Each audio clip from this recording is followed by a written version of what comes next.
Hello everyone, it's July 15th, 2022. I'm Judy and welcome to Judy's Crafts and Stuff. I'm here today just to share what I've been up to and just to say hello to y'all. I certainly appreciate you stopping by to watch my videos, and I hope you all are having a great day. If you're in a warm climate, I hope you're keeping cool. If you're in a cool climate, I hope you're keeping warm.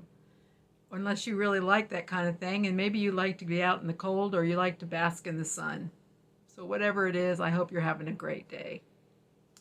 I'm here to share some projects I've been working on. My first thing I'm going to tell you about is this Amargumi Dachshund that I made. It's a paid pattern on Etsy. I think it was under $3. And there's a video on YouTube which shows how to make it, but the video is made by someone other than the one who wrote the pattern. The written pattern does have some flaws, it seems. Like, for instance, when I was doing the legs, it said start out with a magic circle or magic ring with 6 single crochets, but in the video it's definitely 10. And if you start out with 6, the count doesn't work out. So anyway, this was my first time to make this pattern. First time I ever used hot glue on an Amargumi. I hot glued the neck and the tail and the ears. Now I kind of messed up on the ears, so I decided I need to make him a little hat. I made him a slouch hat. First tried to make him a regular hat, but I couldn't get it to sit on there even with hot glue.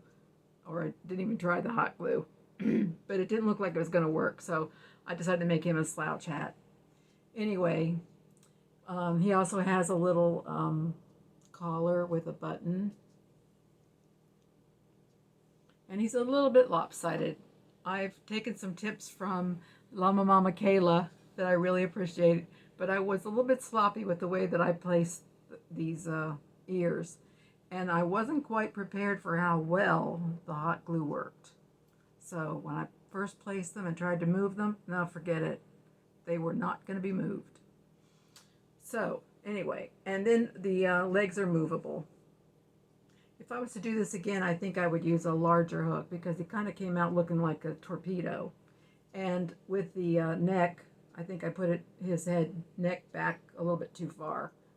So this should be like his head forward a little bit. But anyway, it was fun. And this is basically for the dog parade that Llama Mama Kayla is doing. And of course, I will put a link down below in the description to the video where she talks about that. She's collecting pictures and everything beginning on the 17th of July, which is Sunday. So, and it could be any kind of dog. Your own dog, crochet, knit, loom knit, sewn, colored pictures, and that type of thing. The other thing with this dog is that they didn't use safety eyes, and the eyes that they did have in the pattern were put on after the head was stuffed. I wouldn't suggest doing that because, well, I mean, it's up to you, but there's no way I can sew something on after something is stuffed. So I say whatever kind of eye you're going to do it before you stuff the head. So, also, Llama Mama Kayla and a few other people, but I first heard about it from Llama Mama Kayla, are doing this pattern by the Crochet Crowd, Mikey of the Crochet Crowd, for a mandala blanket. It has a total of 50 rows. I have so far almost completed row 5. And I think it's 7 colors that you pick out. And here's what I have so far. And of course I will put a link in the description below to the video where Llama Mama Kayla is talking about that. And also a link to the first video in the Crochet Crowd series.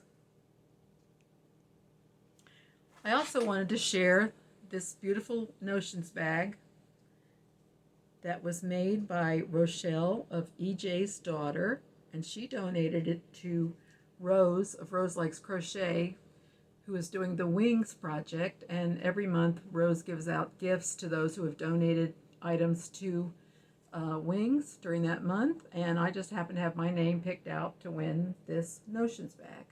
Isn't that pretty? I especially love the way she used part of a zipper for this loop here. I think that was pretty smart. Anyway, I will also provide a link below to EJ Daughter's YouTube page. Well, that's about all I have to share today. I've been mowing my yard in bits and pieces, and I'm very grateful that I don't have 100-degree weather to deal with here. It's just like 85, which is hot enough, but I do feel really bad for those who are out there working in the heat or who don't have air conditioning. All I can say is if you have electricity, get a fan and keep yourself wet and let the fan blow on you. That's the only way I know to keep cool during, if you don't have air conditioning. And if you don't have electricity, I say get a battery operated fan, and I have looked into those and have purchased a couple just in case we have electric outages. Last Tuesday, which is like 3 days ago, we had a hailstorm here during a thunderstorm, and there was hail the size of quarters, and then the electric went out. It was only out for an hour, thank goodness. But that was really weird. A house in our neighborhood had a tree fall on it during that storm. So I don't know. I never thought you could get hail during the summer, but there we did. And it was, the temperature at the time was in the upper 80s, like 88. And here's hail falling from the sky. It's really weird. Anyway, so that's all I have to really share today. And I hope y'all are, like I said, having a great day. And I'll talk to you soon in another video. Take care.